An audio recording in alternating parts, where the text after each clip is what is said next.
बिस्मिल्लाहिर्रहमानिर्रहीम। अस्सलामु अलैकुम। कोई लम्हा गुलाब हो किस नंबर 16 के साथ आपकी खिदमत में हाजिर हैं, जो लिखा है निगहत अब्दुल्ला ने। अगर आपने अभी तक हमारा चैनल सब्सक्राइब नहीं किया तो हमारा चैनल सब्सक्राइब करें और बेल आइकन को प्रेस करें ताकि आने वाली तमाम नोटिफिकेशन आपको मिलती रहें और आप हमारे साथ जुड़े रहें। अगर आपको हमारी ये वीडियो पसंद आए तो अपने दोस्तों के साथ शेयर ज़रूर कीजिएगा। हर सतर पर बेगम आफंदी की पेशानी पर लकीरों का इजाफा हो रहा था और इसी हिसाब से इसका तनफ़ुर बढ़ता जा रहा था और आखिर 2 लाइनों से पहले ही उन्होंने ख़त के टुकड़े टुकड़े कर दिए और दांत पीस कर गालियों की सूरत अपना तनफ़ुर बाहर निकालना चाहती थी कि फ़ोन की बेल ने इनकी तवज्जो अपनी तरफ खींच ली। हेलो, खासे जारहाना अंदाज में उन्होंने रिसीवर उठाया था। सलामती भेजना तो नहीं चाहता लेकिन आदत से मजबूर हूँ। अस्सलामु अलैकुम। आप कौन? बेगम आफंदी ने आवाज़ और लहजे को सोचते हुए पूछा। आहा, आप? इधर से तमस्खराना हंसी पर वो बुरी तरह से लग गई, लेकिन बहुत ज़ब्त से बोली। देखिए मिस्टर, अगर आपको रॉन्ग नंबर पर बात करने का शौक़ है तो प्लीज़ कोई और नंबर डायल करें। 1 मिनट, यह आफंदी हाउस है। इधर जैसे वो एकदम संजीदा हो गया। जी, आपको किससे बात करनी है? बेगम आफंदी ने जवाब के साथ पूछा। आप कौन हैं? मैं बेगम जीलान आफंदी। उन्होंने इसी अंदाज में कहा तो वो बोल पड़ा। मैं भी बेगम जीलान आफंदी का बेटा बात कर रहा हूँ। कौन? शहरी? क्या हो गया है बेटा? तुम्हें कैसा मजाक? मजाक नहीं, और ना ही मैं शहरियार हूँ। इधर से फ़ौरन टोका गया तो एक लहजा को छिटकी, फिर अपनी मुट्ठी में ख़त के टुकड़े देखकर समेटते हुए बहुत संभल कर बोली। फिर मेरा नाम यकीनन आपकी याददाश्त में महफूज होगा, अगर नहीं तो अब महफूज कर लीजिए। इसफंदियार आफंदी। इसके मजबूत लहजे पर बेगम आफंदी फ़ौरन कुछ कहने के बजाय सोचने लगी कि इन्हें इससे किस तरह बात करनी चाहिए। चकरा गई ना? इसने इनकी खामोशी पर कहा। वाकई तुमने मुझे चकरा दिया, क्योंकि जिलान आफंदी की पहली बीवी और दोनों बच्चे बरसों पहले कार एक्सीडेंट में हलाक हो गए थे। हाँ हाँ हाँ, ये खबर आपने उड़ाई होगी, इसने कहका लगा कर कहा। नहीं, खुद जिलान आफंदी ने बताया था कि और मुझे भी नहीं, अपने लीगल एडवाइज़र इब्रार कुरैशी को। कल तुम इन्हें भी ख़त लिख चुके हो। और हाँ, मैं अभी तुम्हारा ख़त पढ़ रही थी। क्या लिखा है तुमने? बहुत जल्द मेरे मुकाबिल आओगे? हाँ, बहुत जल्दी। Shut up. अब इनका ज़ब्त जवाब दे रहा था और जानती थी कि चीखने चिल्लाने से इनकी अपनी पोजीशन ऑकवर्ड होगी, इसलिए सिलसिला मुनक़ता कर दिया। इसफंदियार आफंदी। उन्होंने तनफ़ुर और नख़ुवत से सर झटक कर इसकी तरफ से ध्यान बटाने की सही की, लेकिन कामयाबी नहीं हुई। तो फिर वो यकसुई से इसे सोचने लगी। क्या वाकई वो इसफंदियार था? अगर है तो क्या कर सकता है? क्या बिगाड़ सकता है मेरा? कुछ नहीं। इसकी सारी ज़िंदगी खुद को जिलान आफंदी का बेटा साबित करने में गुजर जाएगी। बड़ा हिस्सेदार बनना चाहता है, मेरे मुकाबिल आएगा। मेरे हूँ। उन्होंने फिर सर झटका और ख़ुद को पुरसकून करने की खातिर उठकर लॉन में आ गईं। यूँ भी वो बहुत मजबूत असाब की मालिक थी और किसी बात को ज़्यादा देर खुद पर तारी नहीं रखती थी। मज़ीद खुद पर बहुत ज़्यादा भरोसे और एतमाद ने ही शायद इन्हें ब्रेकेबल बना दिया था। बज़ाहिर धान पान सी थी, लेकिन बला का हौसला और हिम्मत रखती थी और अपने वफाद के लिए कुछ भी कर सकती थी। ये इनकी खूबी थी या खामी, वो बहरहाल ख़ुद को हक़ बजानिब समझती थी। और वो शुरू से ही ऐसी ही थी, कुछ ऐसी फितरत लेकर पैदा हुई और रही सही कसर माँ बाप के लाड प्यार ने पूरी कर दी थी। को क्या इकलौती नहीं थी, इनसे छोटी एक और बहन थी जो इनसे भी 2 हाथ आगे थी।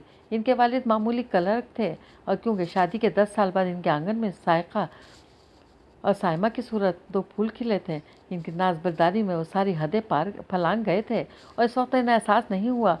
जब बेटियां जवान होकर इनकी नफ़ी करने लगी तब वो चकरा गए, लेकिन देर हो चुकी थी। पानी सर से गुजर चुका था। सायका ने ग्रेजुएशन करते ही ऐलान किया था कि वो अब जॉब करेगी। क्यों, तुम्हें नौकरी की क्या ज़रूरत है? हर ज़रूरत तो तुम्हारी पूरी हो रही है, इसकी अम्मा ने एतराज़ करते हुए कहा। ज़रूरत पूरी हो रही है, ख्वाहिशें नहीं, वो तनक कर बोली थी। तन ढाँपने को मामूली कपड़े, पेट भरने को दाल रोटी और सर छुपाने को 2 कमरों का घर, और क्या चाहिए तुम्हें? बहुत कुछ। इसने गर्दन अकड़ाई थी। नसीब से मिलता है बेटी, अम्मा ने दुख से कहा था। कोई नसीब नहीं, इंसान अपना नसीब खुद बनाता है। मैं भी खुद बनाऊंगी, इसने कहा तो साइमा फ़ौरन बोली थी। और मैं भी, बाप से पूछ लो पहले, बता दूंगी इन्हें। इसने एहसान किया था और शायद इसकी किस्मत अच्छी थी कि जॉब के लिए निकली तो पहले ही इंटरव्यू में कामयाब होकर जिलान आफंदी की पर्सनल सेक्रेटरी बन गई। फिर एक तो खुदा ने शक्ल सूरत अच्छी दी थी, दूसरे खुद भी तवज्जो देती थी, मुझे तरहदारी भी थी। बस चंद दिनों में ही इसने जिलान आफंदी का जायज़ा लिया था और पहले इनके मूड के मुताबिक चलती रही, फिर धीरे धीरे इन पर यूं छा गई कि वो ऑफिस के अलावा अपने घरेलू मामलात में भी इसके मोहताज हो गए थे। इस बार मेरे बच्चे का रिजल्ट बहुत ख़राब है। हालांकि वो दो ट्यूटर आते हैं, लेकिन इस रोज़ जिलान आफंदी ने खासे ख़राब मूड में इसे बताया तो पूछने लगी, सर आपका बच्चा कौन सी क्लास में है? क्लास 2 उन्होंने बताया तो हैरान होकर बोली, क्लास 2 के बच्चे के लिए 2 tutor? Oh my God sir, इसीलिए तो इसका रिज़ल्ट ख़राब है। क्या मतलब? मतलब इतने सारे बच्चे पर इतने से बच्चे पर आपने इतना बोझ डाल दिया है। सर आप फ़ौरन ट्यूटर को फारिग कर दें और अपनी मिसेज से कहें वो बच्चे को पढ़ाएं, क्योंकि इतना छोटा बच्चा सिर्फ अपनी माँ की तवज्जो से पढ़ता है। तुम्हारी बात ठीक है, लेकिन मेरी मिसेज इतना पढ़ी हुई नहीं है और इंग्लिश मीडियम का कोर्स तो वो शायद समझ ही ना सके। उन्होंने कहा तो अफसोस से बोली, ओह ये तो वाकई मसला है। सिर्फ बच्चे के लिए ही नहीं, मेरा ख्याल है आपको भी खासी प्रॉब्लम होगी। आई मीन घर से बाहर की पार्टीज़ में तो वो आपका साथ नहीं दे सकती होंगी। नहीं, वो बिल्कुल घरेलू औरत है, उन्होंने मायूसी से कहा। जब ही इसे हौसला हुआ था, बड़ी ज़्यादती हुई आपके साथ। हाँ बस वालिदैन ने बचपन ही में रिश्ता तय कर दिया था। ख़ानदान में ख़ानदान में कभी शादी नहीं करनी चाहिए, बंदा बिल्कुल पाबंद हो जाता है। आई मीन ना चाहते हुए भी इस बंधन को निभाना पड़ता है। ख़ानदान वालों के डर से मैंने तो सोच लिया है कि मर जाऊंगी लेकिन अपने किसी चचाजाद मामूजाद से शादी नहीं करूंगी। वो जिस अदा से बोलती थी, जिलान आफंदी चाहते भी तो इस पर से नज़र नहीं हटा सकते थे। ये तुमने ठीक सोचा है, अलबत्ता मरने वाली बात गलत है। खैर मेरी बात छोड़ें, आपका मसला हल होना चाहिए।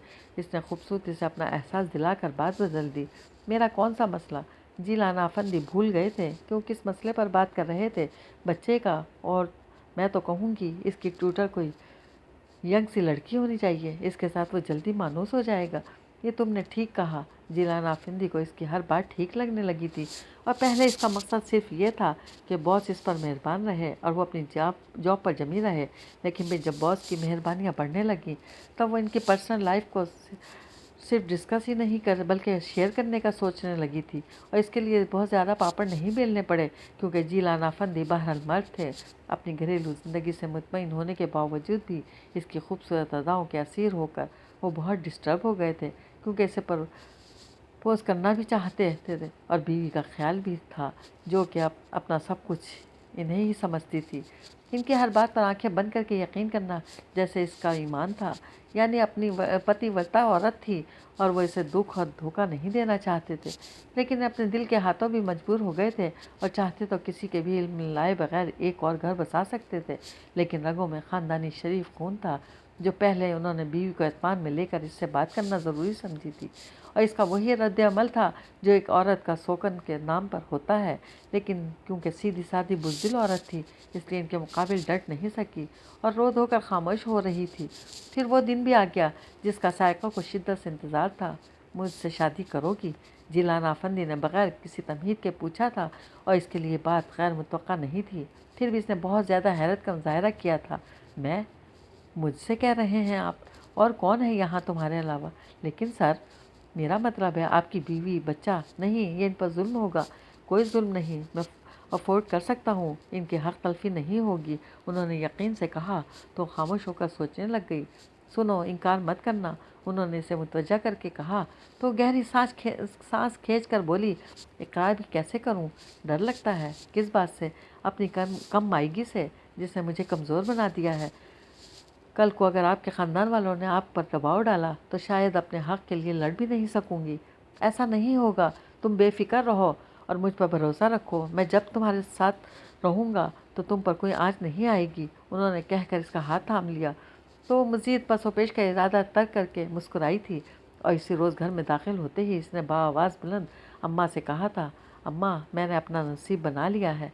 कैसे? अम्मा को गालबा इससे हर बात की तवक्का थी। जब ही पहले नागवारी से इसे देखा था और वो नोटिस लिए बगैर इतरा कर बोली, मैं जिलाना मार्बल इंडस्ट्रीज़ के मालिक जिलान आफंदी के साथ शादी कर रही हूँ। अम्मा जिस अंदाज से बैठी थी बैठी रह गई, क्योंकि इन्हें शदीद धचका लगा था। इसकी शादी का सुनकर नहीं, बल्कि जिस तरह इसने अपने तौर पर फैसला किया था। और इन्हें यूँ बता रही थी जैसे इनका इस मामले से कोई ताल्लुक़ ही ना हो। हैं, आपको खुशी नहीं हुई? वो अम्मा को गुमसुम देख कर बोली, आपकी बेटी अमीर बनने जा रही है, लाखों नहीं करोड़ों में खेलेगी, अल्लाह मुबारक करे। कितनी देर बाद अम्मा संभल कर बोली, लेकिन बेटी ये कैसे मुमकिन है? कोई बात नामुमकिन नहीं है होती अम्मा, सब मुमकिन है। आज जिलान आफंदी ने खुद मुझसे शादी का कहा है। इसने खुश होकर कहा, कौन जिलान? वही हमारे मालिक। साइमा कहाँ है? मैं इसे बताती हूँ। आप कहाँ मेरी बात समझेंगी? साइमा, साइमा, इसने कहकर ऊंची आवाज़ में साइमा को पुकारा तो इसका जवाब भी अंदर ही से आया था। मैं नहीं आ रही। क्या कर रही हो? वो चूँकि अच्छे मूड में थी इसलिए खुद उठकर जाने लगी कि अम्मा इसका हाथ पकड़कर बोली, बेटी पहले मुझे तो बताओ। बताया तो है कि आफंदी ने मुझे शादी का कहा है और मैंने हामी भर ली है। हमसे पूछे बगैर? अम्मा ने कमज़ोर सी आवाज़ में कहा, आपसे पूछने के बाद भी तो मुझे हामी ही भरनी थी। वो बिजाय नादिम होने के तनक कर बोली।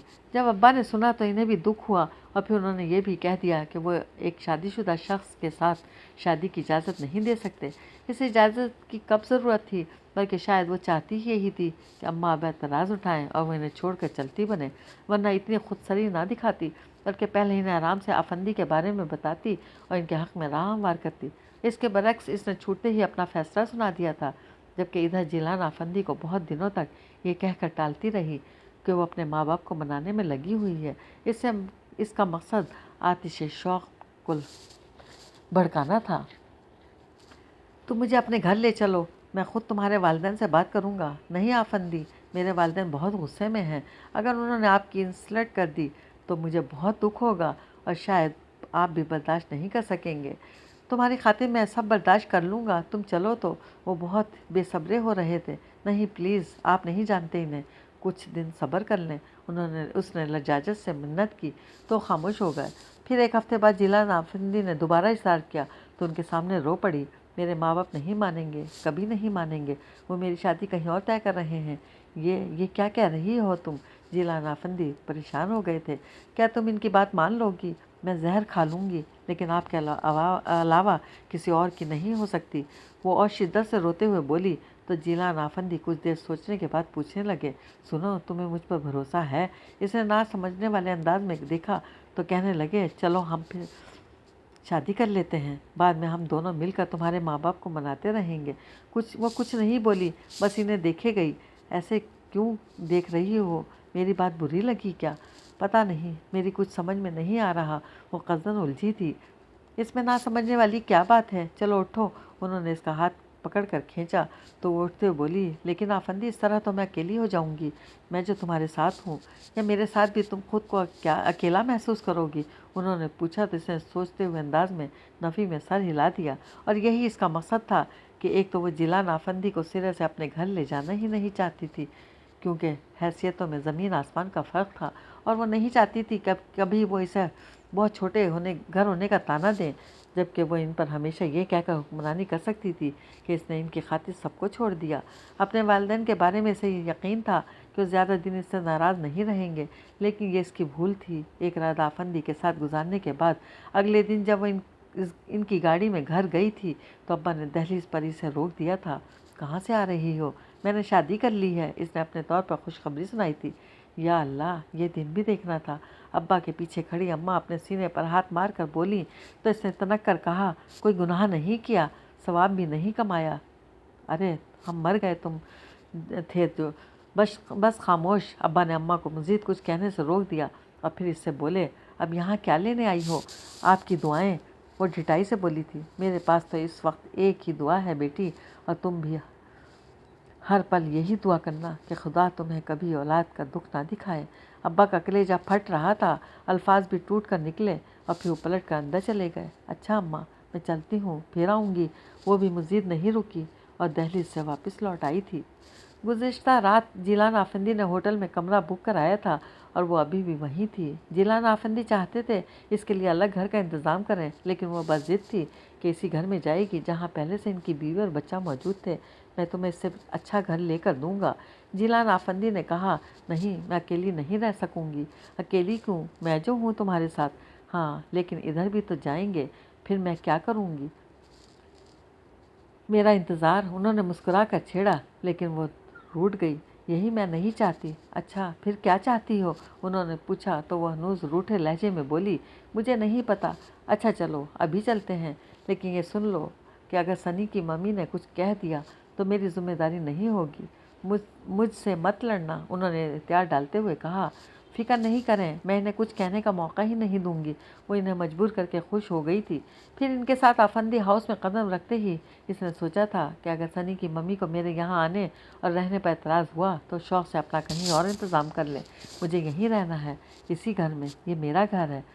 سنی کی ممی نے تو اس کے آنے اور رہنے پر اعتراض نہیں کیا تھا، کرتی بھی کیسے؟ جس پر مان تھا وہ تو اس کے ساتھ کھڑا تھا، اس لیے بہت خاموشی سے سنی کو لے کر اپنے کمرے میں چلی گئی تو اس نے قصداً انجان بن کر پوچھا تھا، یہ کون تھی؟ میری بیوی۔ جیلان آفندی اگر سنی کی ممی کہتے ہیں تو شاید اسے اتنا برا نہ لگتا جتنا بیوی کہنے سے سلگ گئی تھی، لیکن پہلے مرحلے پر کچھ نہیں کہہ سکتی تھی، اس لیے خاموش رہ گئی۔